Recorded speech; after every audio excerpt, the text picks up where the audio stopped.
Perkenalkan, nama saya Muhammad Febrianto dan NIM 19020032 dari kelas FSA 19. Pada hari ini saya akan mempresentasikan tentang aspek keselamatan ketiga.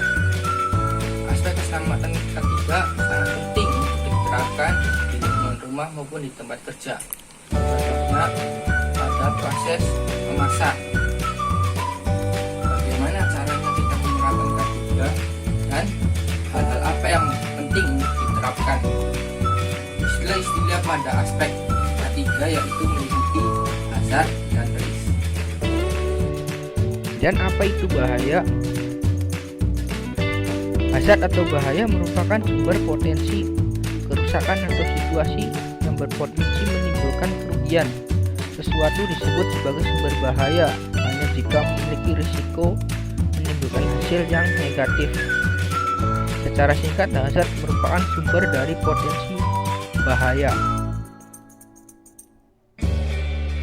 Kemudian apa itu risk? Risiko atau risk adalah bahaya akibat atau konsekuensi yang dapat terjadi akibat sebuah proses yang sedang berlangsung atau kejadian yang akan datang dalam bidang asuransi.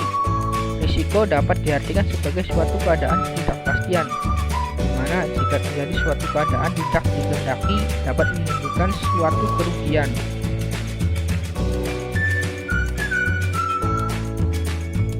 Secara singkat, risk adalah resiko akibat dari potensi bahaya.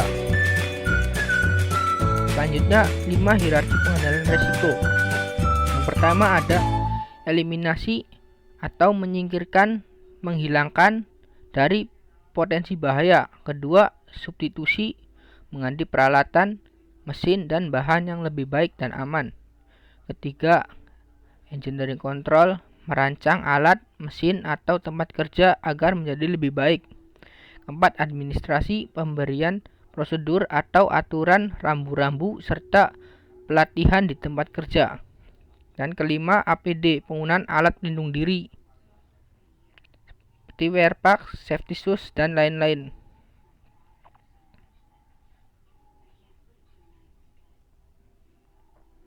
Macam-macam hazard. Yang pertama ada mekanik, bahaya yang disebabkan oleh mesin atau alat kerja.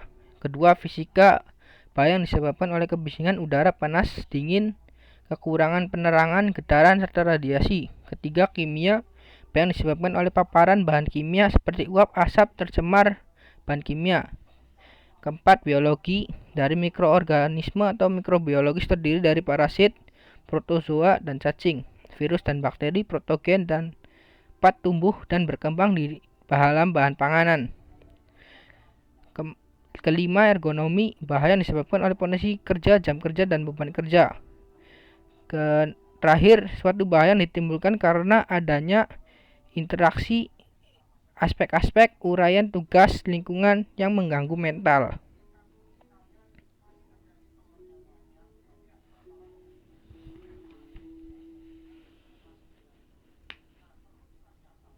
Bahaya mekanik pada aktivitas memasak adalah tangan dapat tergores, pisau, atau teriris. Cara pengendalian resikonya yang pertama adalah mengeliminasi bahaya. Eliminasi dengan cara menyingkirkan benda-benda tajam yang sesuai tidak dipakai atau yang sudah tidak dipakai. Kedua, substitusi, mengganti dengan alat pemotong yang lebih modern dan juga lebih aman. Sepertinya alat contoh ini. Ketiga, administrasi, mengurutkan benda tajam agar pada saat dipakai lebih mudah mencarinya. Meletakkan benda yang sudah dipakai sesuai pada tempatnya. Keempat, APD,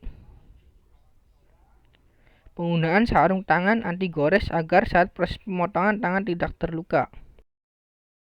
Bahaya fisik pada saat proses pemasakan adalah paparan pada asap pembakaran, pemasakan yang dapat mengubah suhu ruangan menjadi lebih panas, serta dapat menyebabkan gangguan pernapasan dan tenggorokan.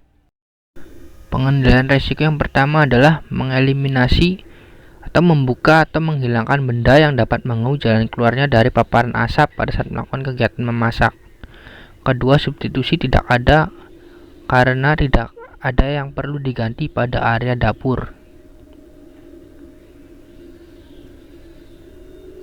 Ketiga, menerapkan prinsip 5R, ringkas, rapi, resik, dan rawat rajin agar area dapur dapat terjaga dan tersusun dengan baik.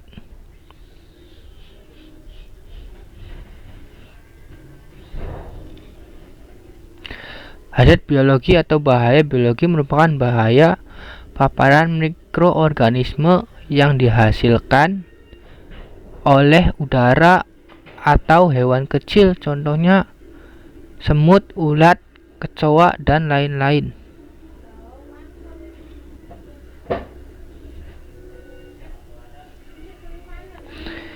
Pengendalian risikonya yang pertama, eliminasi, membuang makanan sisa atau yang sudah tidak terpakai ke tempat sampah agar tempat lebih bersih, aman, dan nyaman.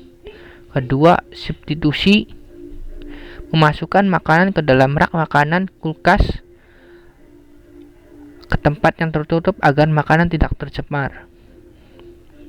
Ketiga, menyemprotkan obat anti serangga pada area dapur agar serangga tidak mencemari makanan. Keempat, pengendalian risiko administrasi, melakukan prosedur pencucian bahan makanan yang akan diolah atau dimasak agar terhindar dari bakteri dan serangga.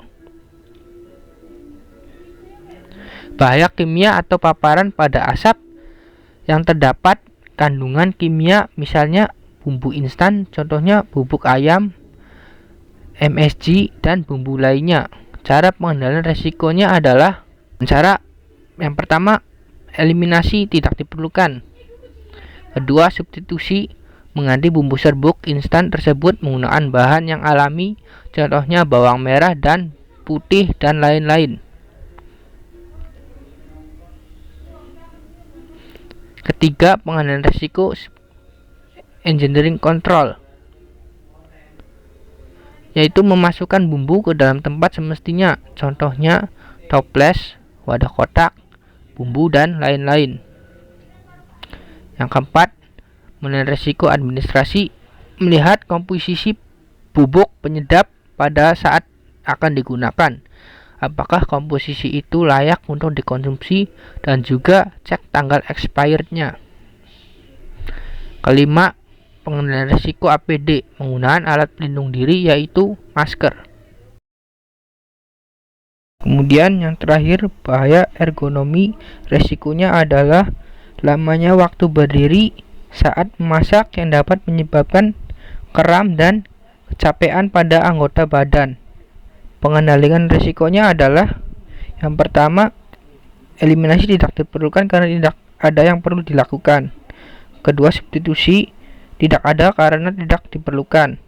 Ketiga, memberikan meja dan kursi pada saat memasak atau kegiatan lainnya.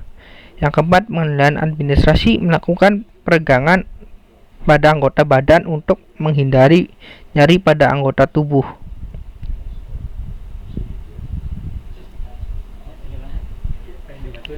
Kelima, APD tidak diperlukan. Terima kasih.